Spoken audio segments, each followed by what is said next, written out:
সবাইকে স্বাগত জানাচ্ছি। আমি ফিরোজ তোহার। শুরুতেই সংবাদ শিরোনাম জানিয়ে দেব এই মুহূর্তে হাতে পাওয়া সর্বশেষ গুরুত্বপূর্ণ আপডেট বাংলা সংবাদ। শুরুতেই জানাবো ভারতের স্বরাষ্ট্রমন্ত্রীর অত্যন্ত নিন্দনীয় বক্তব্যের তীব্র প্রতিবাদ বাংলাদেশের। ভারতের কেন্দ্রীয় স্বরাষ্ট্রমন্ত্রী অমিত শাহ সম্প্রতি ঝাড়খণ্ড রাজ্যে সফরে গিয়ে বাংলাদেশি নাগরিকদের সম্পর্কে অত্যন্ত নিন্দনীয় যে মন্তব্য করেছেন তার তীব্র প্রতিবাদ জানিয়েছে বাংলাদেশের পররাষ্ট্র মন্ত্রণালয়। সোমবার ঢাকায় ভারতীয় ডেপুটি হাই কমিশনারের কাছে হস্তান্তর করা প্রতিলিপির মাধ্যমে পররাষ্ট্র মন্ত্রণালয় তাদের গুরুতর সংশয়, গভীর আঘাত এবং চরম অসন্তোষের কথা জানিয়েছেন।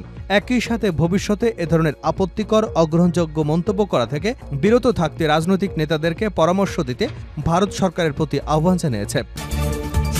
এবারে জানাবো দলমত নির্বিশেষে সবাইকে ঐক্যবদ্ধ থাকতে হবে। শহীদদের আত্মত্যাগ ধরে রাখতে দলমত নির্বিশেষে সবাইকে ঐক্যবদ্ধ থাকতে আহ্বান জানিয়েছেন বাংলাদেশ জাতীয়তাবাদী দলের ভারপ্রাপ্ত চেয়ারম্যান তারেক রহমান। সোমবার বিকেলে কিশোরগঞ্জে বিএনপির জনসমাবেশে ভার্চুয়ালি যুক্ত হয়ে নেতাকর্মীদের প্রতি এই আহ্বান জানান তিনি। জানাবো ফ্যাসিজমের সরাসরি সহযোগী জাপা নেতাদের বিচারের কোনো বিকল্প নেই। জাতীয় পার্টির চেয়ারম্যান জি এম কাদের, মহাসচিব মুজিবুল হক জন্য বিগত সংসদের বিরোধী দলীয় নেতা রওশন এরশাদকে গ্রেপ্তারের দাবি জানিয়েছে বাংলাদেশ এলডিপি। দলের মহাসচিব ও 12 দলীয় জোটের মুখপাত্র সাদাত হোসেন সেলিম বলেন, পরপর 3টি ভোটারবিহীন নির্বাচনে অংশগ্রহণ করে আওয়ামী লীগের দোসর এবং সহযোগী হিসেবে সঙ্গ দিয়েছে জাতীয় পার্টি। এদিকে বর্তমান সরকার কোনো উন্নয়ন কাজ বন্ধ করেনি, করবেও না। সাখাওয়াত অন্তর্বর্তীকালীন সরকারের নৌপরিবহন মন্ত্রণালয় এবং বস্ত্র ও পাট মন্ত্রণালয়ের উপদেষ্টা brigadier general doctor M Sakhawat Hossain বলেছেন, বর্তমান সরকার কোনো উন্নয়ন কাজ বন্ধ করেনি, করবেও না।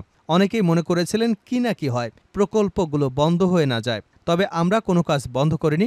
অর্থনৈতিক কর্মকাণ্ডের সঙ্গে রাজনৈতিক সংশ্লিষ্টতা নেই।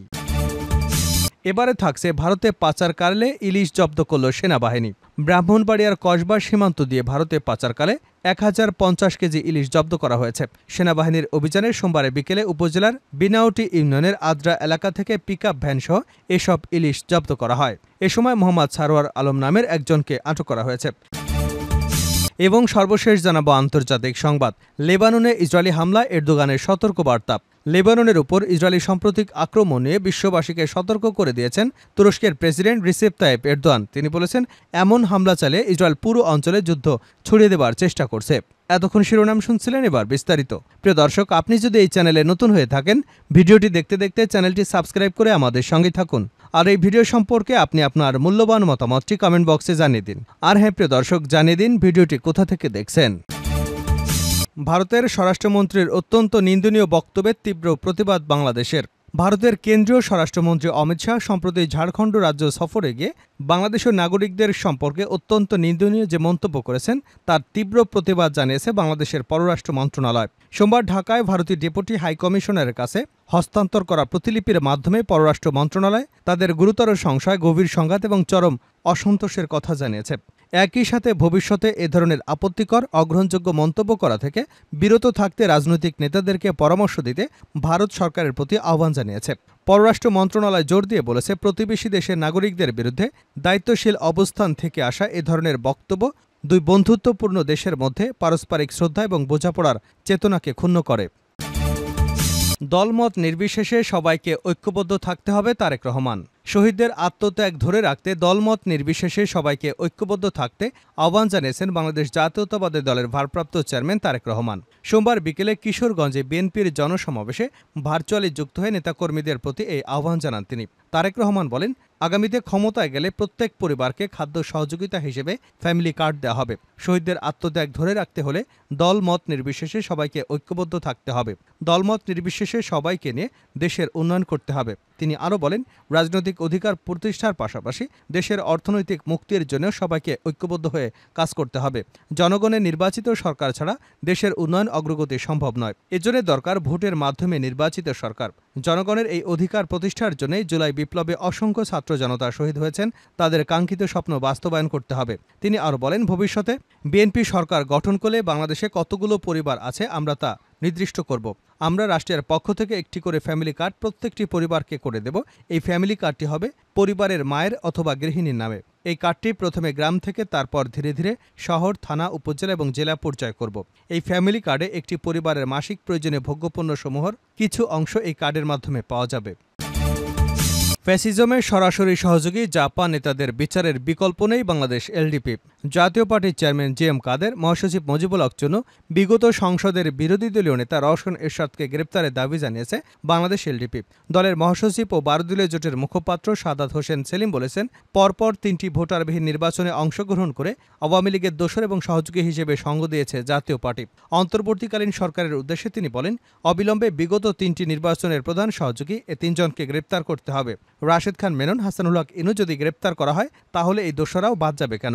দেশের ইতিহাসের সামনে উপমা তৈরি করতে হবে। ফ্যাসিজমে সহায়তা করলে জনগণ সে বিচার করবে। সোমবার রাজধানীর উত্তরা নিজ বাসায় এক মত বিনিময় অনুষ্ঠানে তিনি এসব কথা বলেন। সাদাত হোসেন বলেন, গণমাধ্যমে জাতীয় পার্টির ফ্যাসিবাদ তোষণ এবং সুবিধা গ্রহণের বিষয়ে নানা অপকর্মের আবেগী ব্যাখ্যা দেওয়া হচ্ছে। মূলত দেশে আধিপত্যবাদী শক্তিকে নির্মূল করতে হলে ফ্যাসিজমের সরাসরি সহযোগী জাতীয় পার্টি নেতাকর্মীদের বিচার করা ছাড়া কোনো বিকল্প নেই। তিনি বলেন, চক্রান্ত এখনও থেমে নেই। ঘরে বাইরে বন্ধুর চেহারা পরিচয় শেখ হাসিনার দোসরা সামনে উঠে আসছে রং পাল্টানো ব্যক্তিরা। সরকার এবং রাজনৈতিক দলগুলোকে সতর্কতার সঙ্গে এসব মোকাবিলা করতে হবে। বর্তমান সরকার কোনো উন্নয়ন কাজ বন্ধ করেনি, করবেও না সাখাওয়াত। অন্তর্বর্তী সরকারের নৌপরিবহন মন্ত্রণালয় এবং বস্ত্র ও পাট মন্ত্রণালয়ের উপদেষ্টা ব্রিগেডিয়ার জেনারেল অবসরপ্রাপ্ত ডক্টর এম সাখাওয়াত হোসেন বলেছেন, বর্তমান সরকার কোনো উন্নয়ন কাজ বন্ধ করেনি, করবেও না। অনেকেই মনে করেছিলেন কি না কি হয়, প্রকল্পগুলো বন্ধ হয়ে যেতে পারে, তবে আমরা কোনো কাজ বন্ধ করিনি। অর্থনৈতিক কর্মকাণ্ডের সঙ্গে রাজনৈতিক সংশ্লিষ্টতা নেই।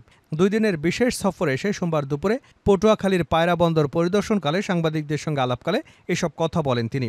ডক্টর এম সাখাওয়াত হোসেন বলেন, বাংলাদেশ সরকার বিদেশ থেকে যেসব পণ্য আমদানি করে তার মধ্যে 20 থেকে 30% পায়রা বন্দরের মাধ্যমে করা যায় কিনা সে বিষয়ে পদক্ষেপ নেবেন। এতে করে চট্টগ্রাম এবং মোংলা বন্দরে চাপ কমবে।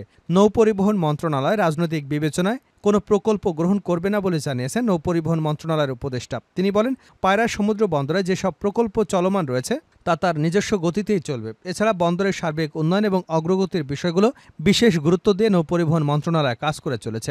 এর আগে সোমবার বিকেলে উপদেষ্টা ডক্টর এম সাখাওয়াত হোসেন পটুয়াখালীর কলাপাড়ায় অবস্থিত পায়রা বন্দর কর্তৃপক্ষের কর্মকর্তাদের সঙ্গে মত বিনিময় সভায় অংশগ্রহণ করেন এবং প্রকল্পের সার্বিক অগ্রগতি এবং উন্নয়ন পরিকল্পনা নিয়ে কথা বলেন।